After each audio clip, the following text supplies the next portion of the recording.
Hey guys WhatsApp. আজকের এই ভিডিওতে আমরা কথা বলবো সিকান্দার নিয়ে, এবং সিকান্দারকে নিয়ে কীরকমভাবে কথা বলবো সেটা বলছি। একটা মজার খেলা খেলবো। যদি সিকান্দারের গল্প এরকম হতো তাহলে কেমন হতো। এটা একটা রিভার্স ফ্যান ফিকশন ভিডিও, ঠিক আছে। মানে সাধারণত ফ্যান ফিকশন হয় যখন সিনেমা বেরিয়ে যায়, তবে এক্ষেত্রে আমি করছি সিনেমা বেরিয়ে যাওয়ার পরে। এবং এই কাজটা করতে আমাকে অনুপ্রাণিত করেছেন অরিত্র ব্যানার্জি, অর্থাৎ অরিত্র জ্ঞানের অরিত্রদা।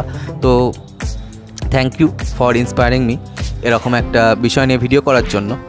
এবং আস্তে আস্তে এবার আমরা আমার যে ভার্সনটা সেটার মধ্যে চলে যাব। তো আমি একটা যেভাবে শুরু করতাম সেটা এরকম, একটা জায়গায় নাকা চেকিং হচ্ছে এবং একটা ট্রাকে করে কিছু মাল যাচ্ছে। তো মাল যাচ্ছে এবং একটা পুলিশ জিজ্ঞেস করছে ড্রাইভারকে যে এখানে কি আছে। তো ড্রাইভারটা কিছু বলবে না, একটা কাগজ দেবে এবং তার মধ্যে কিছু একটা লেখা থাকবে। তো সেটা দেখে পুলিশটা কিন্তু খুব চমকে যাবে এবং তারপর যখন ট্রাকের পিছনে যাবে তারপর সে ভয় ওই গেটটা তুলে দেবে। এবার এইভাবে আমরা কিন্তু অ্যান্টিসিপেশন বিল্ড করার চেষ্টা করবো যে ওর মধ্যে কী আছে। তারপর ওই ট্রাকটা গিয়ে দাঁড়াবে একটা ভাঙা কারখানায়, এবং সেখান থেকে একটা কাঠের বাক্স থেকে একটা মানুষকে বের করবে এবং তাকে দেখানো হবে যে এরকম অনেক ড্রাগস দিয়েছে তাকে, ঠিক আছে। এবং সে খুবই দুর্বল হয়ে আছে এবং তাকে এক জায়গায় শুয়ে দিচ্ছে, হ্যাঁ, একটা খাটের মধ্যে। এবং তারপর তাকে আবার যখন ড্রাগস দিচ্ছে তখন কিন্তু সে হাতটা ধরবে এবং সেখানে একটা অ্যাকশান হবে হালকা, এবং তারপর সে দৌড়াতে শুরু করবে। সে খুব ভালোভাবে দৌড়াতেও পারবে না, কষ্টের সাথেই দৌড়াবে। তখন আমরা আস্তে আস্তে তাদের পা, সেই লোকটার চোখ ইত্যাদি দেখাবো, হাতের মাসেল যেগুলো একটু ফোলা মাসেল এরকম দেখাবো। এবং তারপর একটা জায়গায় দেখা যাবে যে তারা পালানোর রাস্তা নেই। তখন দেখা যাবে ওই যে আমার সাবজেক্ট, সে মেন ক্যারেক্টার যে দৌড়াচ্ছে, সে ডায়লগটা দেবে যে শোনা হ্যায় বলে, যে ডায়লগটা মেরে পিছে বহুত লোক হ্যায়, সির্ফ মেরি মুড়নে কি দের হ্যায়।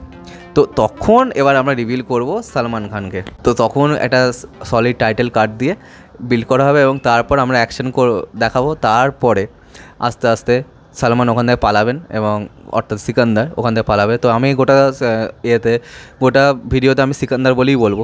এবং যারা সিনেমাটা দেখেছে তাদের জন্যই এই ভিডিওটা বেসিক্যালি। এবং অন্যদিকে ওই সমস্ত ক্যারেক্টারকে এখানে রাখবো।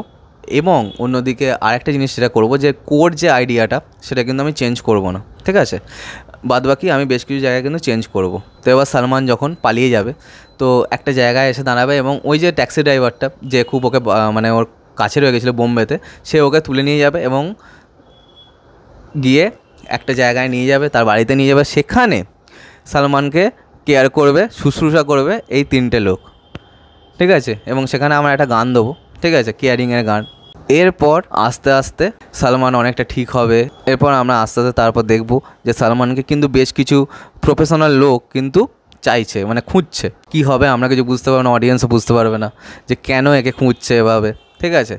তারপর আমরা কাজ হচ্ছে এবং আস্তে আস্তে এবার প্রতীক বর্বরের ক্যারেক্টারটা এন্ট্রি হবে, ঠিক আছে।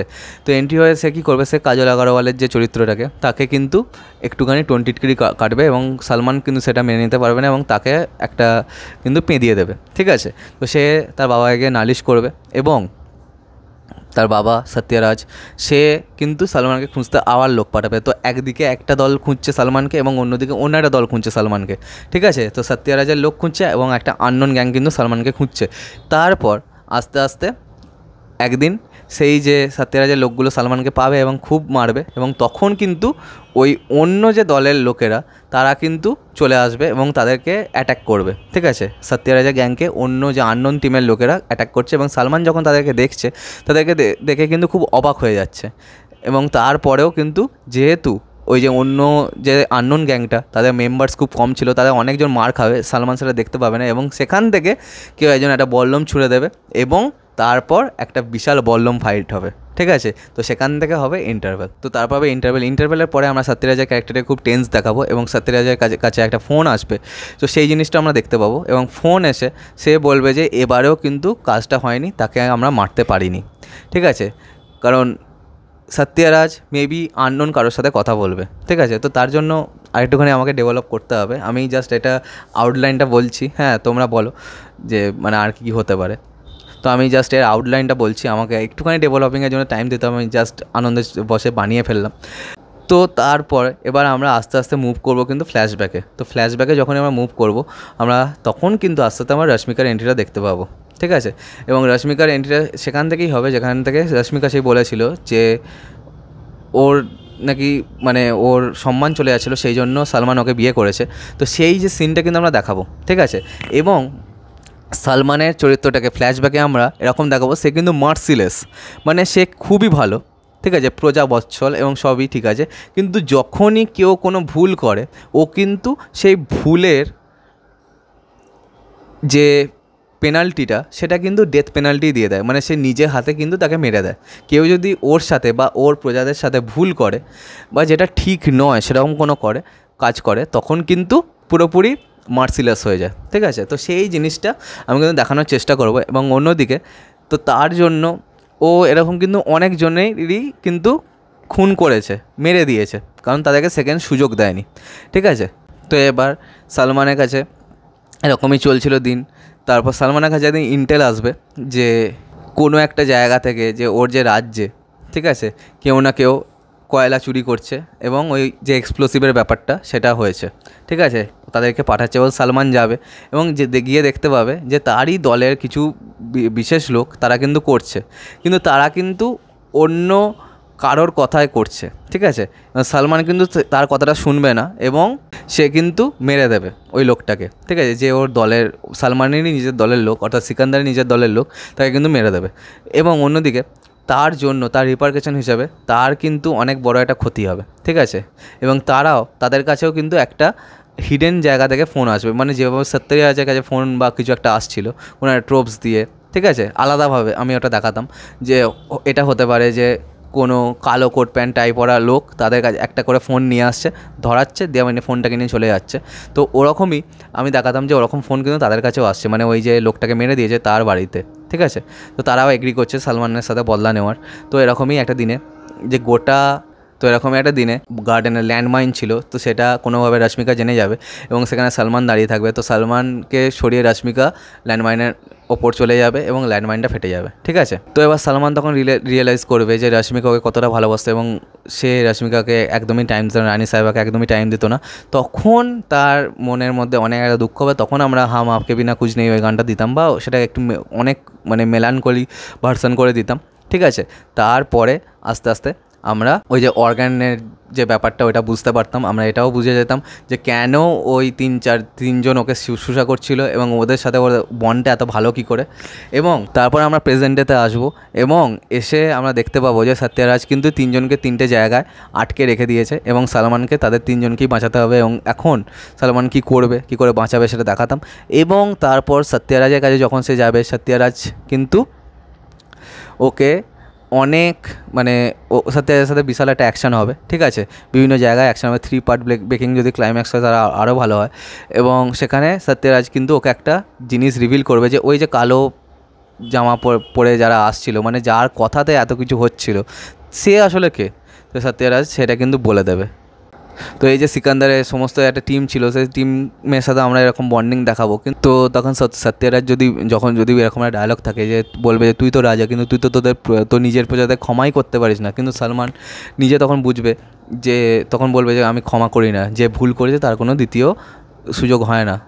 বললো যে যদি তুই ক্ষমা করে দিতিস তাহলে আজকে এরকম কিছু হতোই না, তোর জীবন থেকে এত সব কিছু ধ্বংস হতো না। তখন দেখবে যে শর্মান জোশী সালমানের মাথায় পিছন দিক থেকে বন্দুক তাক করে আছে, ঠিক আছে। এবং ওদের যে 5 জনের যে বল্লম গ্যাংটা, ঠিক আছে, ওরাও কিন্তু সালমানেরই এগেনস্টে, ঠিক আছে। আমার মেন টুইস্ট কিন্তু এটাই হতো, আমি শর্মান জোশীকে কিন্তু অ্যাজ আ ভিলেন দেখাতাম।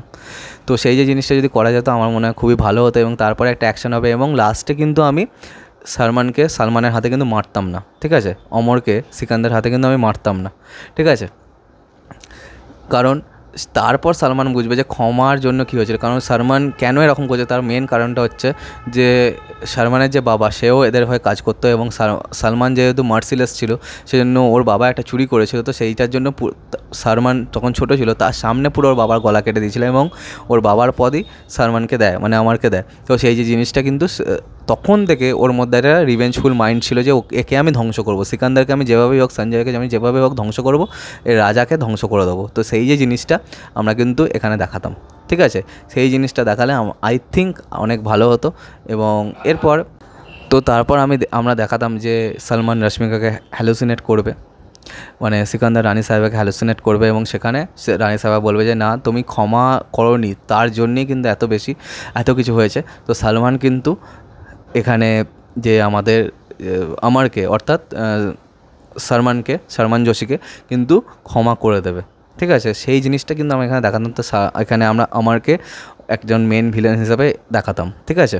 সেই যে মেয়ে সব কিছু কলকাঠি নাড়ছিল এরকম দেখাতাম, এবং তারপরে সলমান যোগে ক্ষমাও করে দেয় সেটাও আমরা দেখাতাম। কারণ এর মেন আমার উদ্দেশ্যটা ছিল যে এখানে তো সিকান্দারের যে চরিত্র যেটা আমরা সিনেমায় দেখতে পেয়েছি সেটা তো পুরোপুরি একদম ওয়ান ডাইমেনশনাল হয়ে গেছিলো। তাই আমার মনে হয় কোথাও না কোথাও আমার একটুখানি হলেও আমরা যদি ক্যারেক্টারটার মধ্যে ট্রান্সফরমেশান আনতে পারতাম at the end of the film, তাহলে কিন্তু জিনিসটা খুবই ভালো হতো, ঠিক আছে। যে প্রথমে একটা মানুষ একদমই ক্ষমাশীল ছিল না, এখন সে অনেক বেশি ক্ষমা করে, এবং সিনেমার ক্লোজারটা এরকম হতো সে আবার তার ওই রাজকোটে ফিরে যাচ্ছে, রাজকোটে ফিরে যেতে যেতে ওই একটা কোনো যেরকম মানে গজনীর এন্ডিংটা যেরকম একটা মহিলার কোনো কণ্ঠে কোনো একটা সুন্দর গান হচ্ছে, হ্যাঁ, এবং তারপর আস্তে আস্তে সে একটা যে রানী সাহেবার ছবির সামনে সিকান্দার দাঁড়াচ্ছে, এবং তারপর তাদের কাছে তার পিছনে 3টে ছায়া আসছে, ঠিক আছে। 3টে ছায়া আসার পরে যখন সে টার্ন করছে তখন দেখছে ওদের স্ত্রীর যে 3টে অর্গান যাদের কাছে গেছে, ঠিক আছে, লাংস, হার্ট এবং আই, তো 3জনের ইয়েতে কিন্তু ওই ব্যাপারটা হচ্ছে, ঠিক আছে। তো এই যে জিনিসটা, এবং তারপর ওরা হ্যাপিলি এভার আফটার থাকছে। তো এই জিনিসটা আমি দেখানোর চেষ্টা করতাম, এবং খুবই এরকম সিনেমাটা যেভাবে অ্যাব্রাপ্টলি শেষ হয়ে যায় সেরকম কিছু করার চেষ্টা করতাম না, এবং গান খুবই কম থাকতো। এবং এখানে আমি বেসিক্যালি গল্প বলিনি, স্ক্রিন প্লেও বলিনি, খুবই একটা বেসিক আউটলাইন বলেছি, বেশ কিছু সিনস নিয়ে ডিসকাস করেছি, এবং এটাকে আরও ঘষা করতে হবে, এবং তার জন্য অনেকটা টাইমও লাগতো। তবে আমি আর টাইম নিচ্ছিলাম, কিন্তু আর আমার দ্বারা সহ্য হলো না, আমি বলেই দিলাম শেষ অবধি। তো এটাই ছিল, ভিডিওটা বানিয়েই ফেললাম।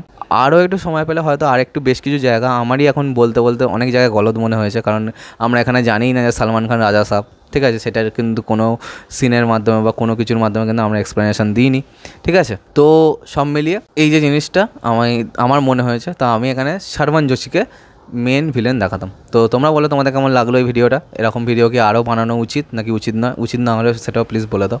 হ্যাঁ, আমার এক্সাইটমেন্টের বসে তোমাদেরকে যা নয় তাই ডেলিভার করে দাও, তো উচিত না? তো তোমরাও বলো যে তোমাদের কি এটা মানে এরকম ভিডিও ভালো লেগেছে নাকি না। তো চলো আজকে আমাদের ভিডিও এখানে শেষ করলাম। তোমরা কমেন্ট করে জানাও তোমাদের ভার্সনটা কি, আর সাবস্ক্রাইবটা প্লিজ করে দাও। আমার সাথে তোমাদের আবার দেখা হয়। Bye bye.